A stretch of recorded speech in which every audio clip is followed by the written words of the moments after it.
So that's cause and effect right there. Right, and some of that gets incorporated into different philosophies, programs, therapies, and the whole idea is to changing your vibration or making a shift.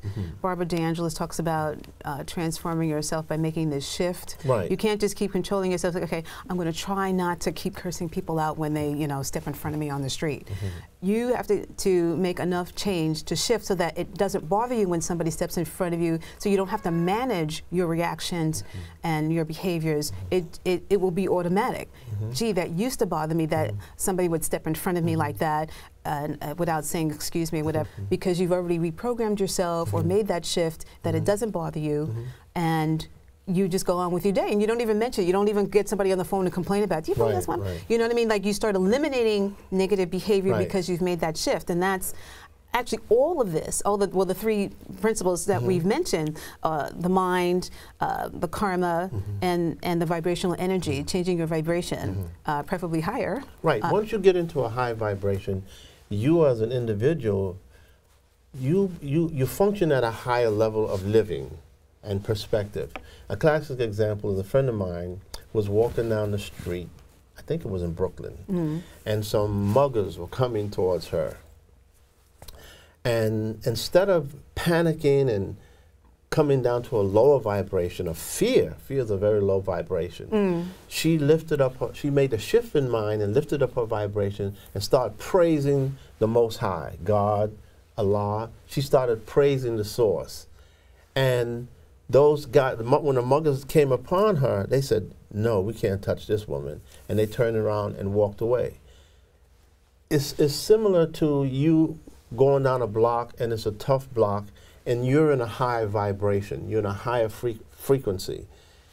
The higher frequency, positive thinking, positive attitude, is sort of like light, L-I-G-H-T. It represents light. And so a dark element of self-doubt and anger and resentment and hatred can't see you because you become almost invisible to darkness. And so that's why it's important for us to do the things, to do the practices, to work with the tools that enable us to be at a higher vibration, so that if somebody says something to us bad on our job, it could be a coworker, it could be a boss, or something like that, it wouldn't have any effect on us because we're not at that level. Now, you could consciously come down to that level, but it's more healthier spiritually and mentally for our community is if you're functioning at a high level of vibration. Right. And so that's one of the things I'd like to teach, to bring, to the African American community. Believe it or not, right here in Harlem, we have something called the Key Energy of Harlem, Center of Harlem, excuse me. And I believe a proponent of that is, or actually one of the proprietors is William A. Rogers. He does a column in the Harlem News Group called Urbanology. And a really important, and I hope everyone gets a chance to experience or at least hear about it. It's called Family Ancestry Healing, where the healing is on a generational basis, and it involves, again, vibrating in energy. It also involves the mind, and as we stated, and as Dr. Joyce Leary mentioned, it's because it happens because of what your ancestors went through. There are some things that we are going through now, and we can heal everybody along that chain. People that have been here before us, and we can even set it up through prayer to ask for protection for our descendants, those that come after us. So obviously we were talking about healing and function at a higher vibration. Right, functioning at a higher vibration, and using the theories of vibration, to heal. There are other and then deal with fear, because a lot of our people in our community are afraid. You have some people who work for AT&T or work for Sony or work for 9/11 or correction officers or police officers, and they'll see on the bulletin board an opportunity for them to upgrade and get paid more and get a higher position, but they're afraid to fill out the application because they don't believe, on the one hand, that they can achieve that. On the other hand, they believe they, quote unquote, they won't let me. Right. And so that kind of negative, limiting thinking that we have in our communities about ourselves keeps us at a low frequency, at a low vibration, where we're not able to benefit and realize our higher potential. Right. I think I'm going to say, okay, we do get discouraged easily, and of course we do tend to think that what works against us is some sort of systematic or, you know, societal racism or discrimination. Yeah, and as you were talking about the psychological slavery that Dr. Joe was talking about. Joy Leary. Joy Leary, yeah, is that the fact that I strongly believe that slavery was definitely a traumatic, evil experience on our people, our foreparents. Oh, yes. And as Dr. Leary was talking about, and as you said so earlier, it's the pain from that, the fear of that pain remains with us generation after generation after generation. And I believe that, for example, like Dr. Leary had mentioned in terms of the slave master would take the black man and put him right in front of him raping his wife or his daughter and make him look at that. Now, the slave woman, she's pissed off about that, and so when they get into the little hut, she's angry, and she can't let that anger out against the slave master. She lets it out against her daughter or her son. And so the children grow up feeling that's the way to behave. So as they have children, they do the same thing to their children. They beat them, they curse them out, they tell them they're nothing, they're just an animal. And it goes on and on and on. Right, and unfortunately that's no better than the other situations, which was being taken away from your parents to begin with, and then growing up. We have to realize, in particular as black women, we have to realize that our black men have grown up without their parents since slavery, and that maybe our expectation is too high, but what I'd like to see is more understanding and more therapy. Now, men don't take to therapy nearly as much as we women do. So how about creating some groups, some circles, you know, with people who are, you know, I'll say well-adjusted, that have the missing pieces, so that these black men can fill in the blank somehow. It doesn't replace not being brought up with someone who has all the tools. She talks, Dr. Joy Leary talks in the video about being raised by broken people. So we're constantly missing stuff, and I think that's where our lack of self-confidence comes in, lack of self-esteem, and then all the acting out that happens in our communities. And like you said, not even being able to take care of a place. The government comes in and makes your building nice, makes your area nice, and you can't take care of it. It looks just like how you feel. You know, one solution is that what we have, I'm a teacher at the Up High, United Palace, Up High, we just changed the name. It's got a new name, a new identity. United Palace House of Inspiration. Okay. United Palace House of Inspiration. Okay. And every Thursday at 7 o'clock, we have what is called the Men's Drumming Council. Oh, you mentioned that to me on the phone. Yes. What is that? And it's a safe, sacred place where men in the community can come and feel comfortable to talk in terms, and we invite people to talk in terms of their struggles. Okay. And one of the rules is that when a person is speaking, everybody has to listen to that person and give that person respect. And it's an opportunity for people to share their struggles, their successes, so that people in the circle can learn and feel confident and encouraged to go on, to continue in their pathway. And we use the 5 elements to do that. We use the water, we use fire, we use the earth, and we use the wind. And we also use the djembe African drums. Nice. So everybody gets a drum. It doesn't matter if you can play the drums or not, you'll get it.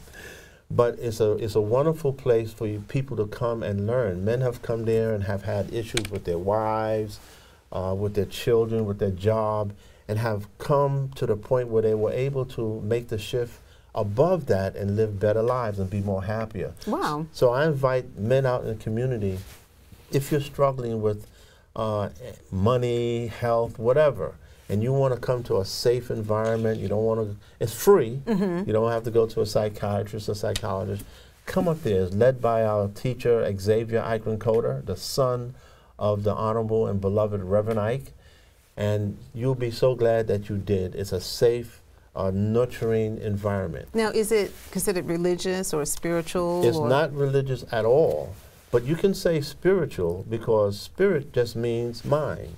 And we call on the ancestors. We use the talking stick, which is a Native American instrument that is used for when one man is talking. After he finishes, he gives it to the next man. So we use a talking stick. We have the African drums. We have the bells. We have the Indian rock tubes. Wow, I love this combination. It's beautiful. Because Native American is very important. I don't have it listed in our topics, but knowing that there's Native American in my ancestry, and it would be a great topic for a different show. I suggested it to a friend of mine who has a wonderful show on M&M1 called In the Black, and it touches on, well, actually it surrounds our issues, and it presents positive images for the Black community. It's a great show. Comes on Monday evenings at 8:30 on M&M1, which is, if you're in Manhattan, of course, that's Time Warner 34, I think, I believe, or 35. But that's a great show that we're an issue. It's not an issue, but it's a situation where many generations ago, around the time of the Cherokee Wars, when after the white man was rounding up all the Native Americans and putting them on reservations, and so you don't know who had it worse then, the Indians, the Native Americans, or the blacks, the African Americans.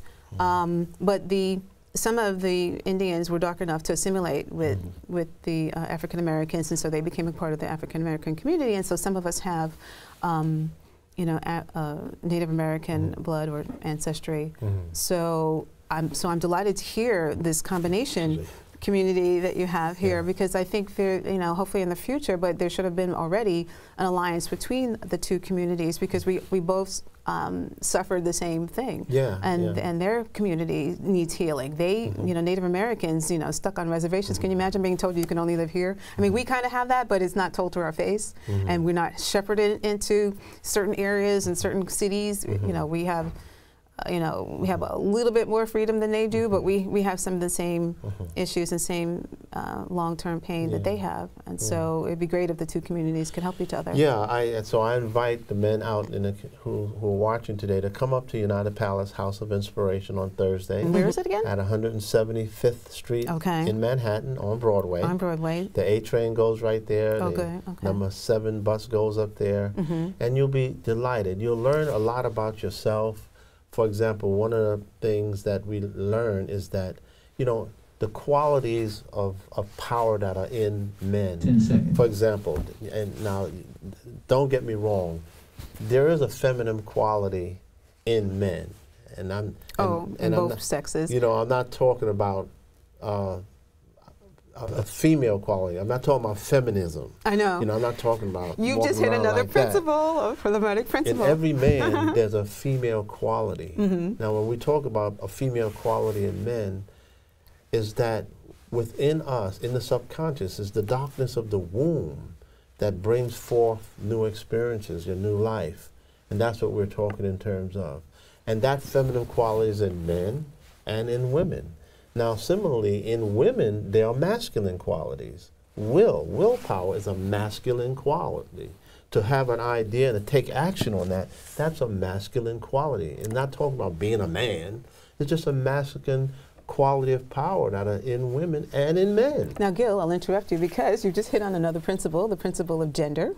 And when you speak of that, and I notice you're trying to temper it, because some men, you know, who are high on their masculinity don't want to acknowledge a feminine side, but we're speaking of energy. Right. And even the universe has masculine and feminine properties or energy. And so, you know, just to clarify that, because, you know, we're talking spiritually, basically on that. It's not body that people, and mind-wise, it has to do with, even you can see the difference between men and women. Men considered to be the aggressor, women to be the receptor or the receiving gentle energy of the universe. And so, like you're saying, men have both of those qualities, and so do women. But what happens is some people have more of one than the other, and they could be the opposite sex. You know, meaning I could have more masculine energy, and you could have more feminine energy. So, just to clarify that for those people who are homophobic or having problems with that concept, okay?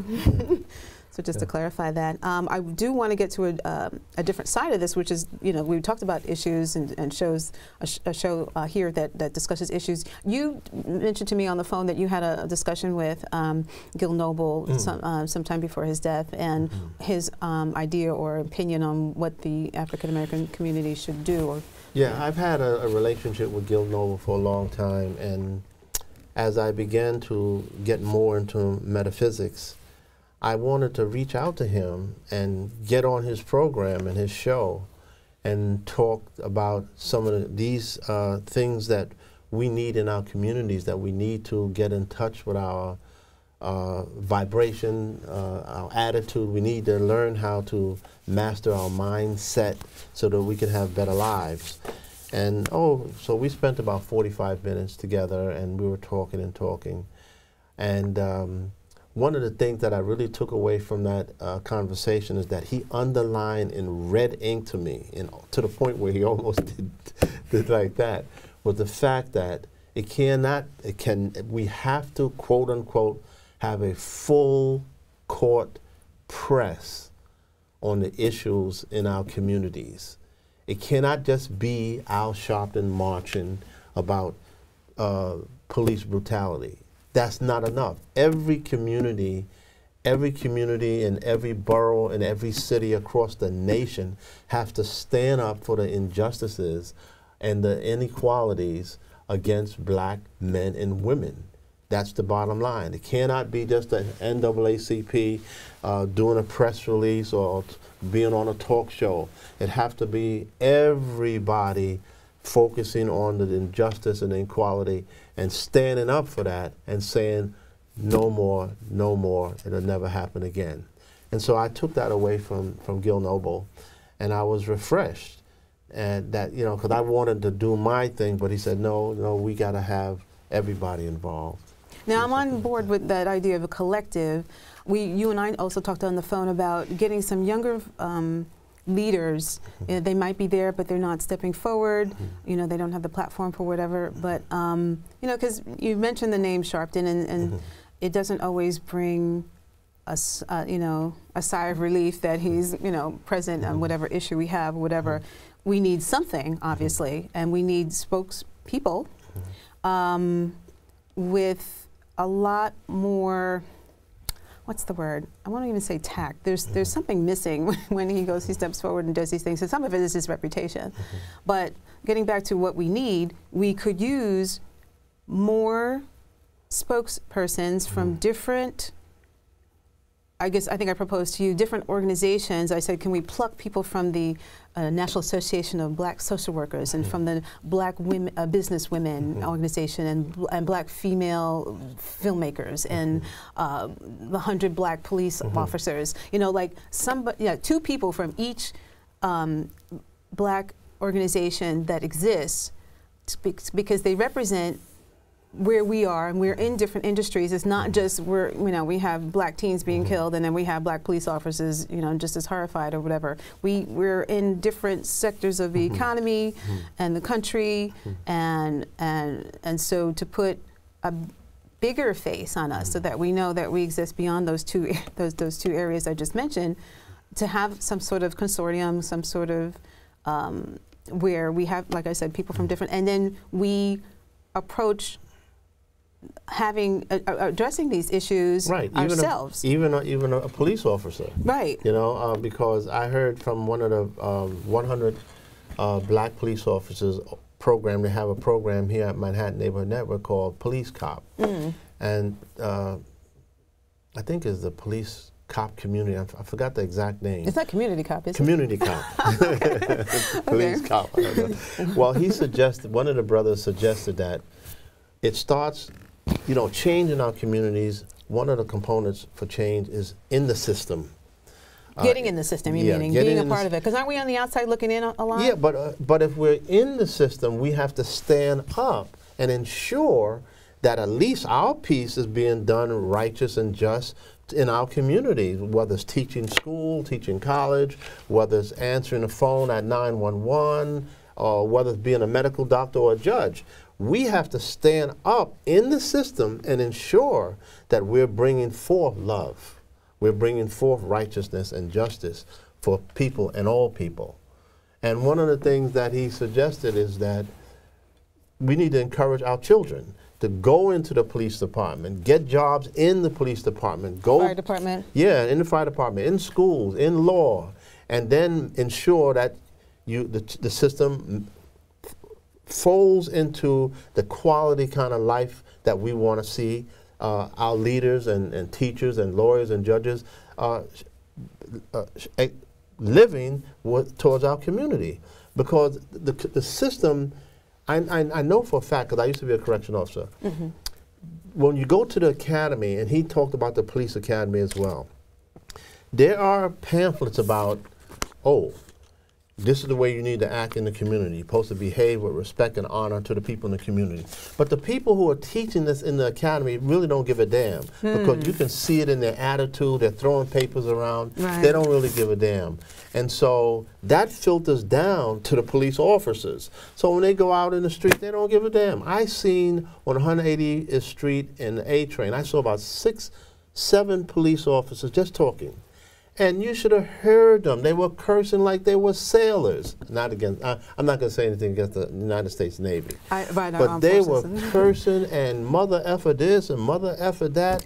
And I'm saying, those are our community police officers? Isn't that something? And they're not all from here, believe it or not. I think in the last couple of graduating classes from the academy, 40% of the new police officers are not from New York State. Not even from the city. I don't know where the residency requirement went, but apparently 40% of them come from another state or from another country. Right, so they may not have the sensitivity to what's going on. No, and they're following, what are they doing? They're following their peers and their colleagues before them, their experienced ones. Yeah, exactly. And that's the attitude that they're putting forth. But I want to mention that it's not only toward the African American community that they have these attitudes and behaviors.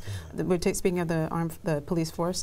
I witnessed during Occupy Wall Street that they had the same sort of not discontent, contempt for people that they had to oversee and to keep in line. And I found that the police were more out of line than the protesters.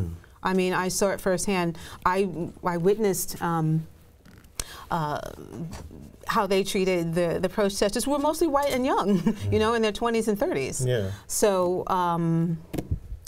So it is in the culture of the police that people are being mistreated.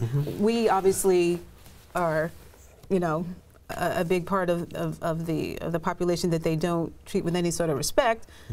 It would help if we treated each other with a lot more respect. That's what we need to do. You know, and that's part of the solution. That's what we're here to talk about. You know, part of the solutions, healing is one of them, and part of healing is to treat ourselves better. Yeah, so and give one another a chance. You know, normally where you may not trust a brother or a sister, take a chance and listening to what the brother or sister might be saying. You know, if you're invited to a program of community empowerment, you know, don't say, oh, that's the same old, same old. Go there and just listen and see if anything that they have to say resonates with you. Right, and part of the solution is to get united. You know, you find that other communities seem to be, even if they're not from the, particularly when you see the Latinos, and they might not be from the same country, but there's some little code that says, okay, I'll give them an extra donut, or I'll give, you know what I mean, or something where they give each other a courtesy, even if they don't know each other, and we seem to see each other every chance we get. There's a program that I discovered on the internet the other day. It's called the Black Business Network. Oh, nice. And I joined day before yesterday. It was the first time I ever saw that, but the goal is you only buy from black entrepreneurs. How many times have I thought or said that? Yes. To black entrepreneurs. Can we do that, please? That's another solution to build ourselves up economically, since we seem to be at a disadvantage every time there's some sort of massive layoff or, you know, the economy's doing better, but it's not doing better for us. Right. Now, I remember on 125th Street, we had the 125th Street Mart, and then there was the notion or the story that went around that they lost it because they didn't pay the rent for their spots. So, my beloved brothers and sisters, ladies and gentlemen, what you need to do is study. You have to learn how to market. You got to learn marketing. You can't. It's not we're friends. You know, we could be friends, but you still have to market, and you have to buy goods and services, and then you got to resell them, and you got to pay the rent. So you got to have a budget for that. So a lot of things we need to go to school. You know, learn, baby. Who said that? And network and connect and be united. So this is our. This is going to be, part of, this is what we're, going to preach as part of the healing that we need to do and to help ourselves. Right. Adam Clayton Powell said, learn, baby, learn. Right. So, and Marcus Garvey obviously talked about, black businesses making a black economy and whatnot. And so, and then I believe Malcolm X reiterated that. And we still haven't gotten to that point. But I'm going to thank you so much for coming on the show and speaking of, the healing for the black community, the whole idea of doing it from the mind. I'm, pushing for healing and giving out solutions and the types of modalities and things that we can use for healing. And one of them is getting united, another is economically supporting each other. Yeah. So I want to thank you for coming again. You're quite welcome. And hopefully everyone you will be viewing Mind, Science, Freedom for You, and every free Thursday, your mind, as they said in the Matrix. Every Thursday at 4 o'clock. Thursday, 4 o'clock on M&M. Channel 1997. Sounds like M&M 3 as well as this show is. So I thank you everyone for tuning in. I hope you're inspired to heal, particularly my African American brothers and sisters. And thank you again, like I said, thank you for tuning in, and you have a better day and live a better life.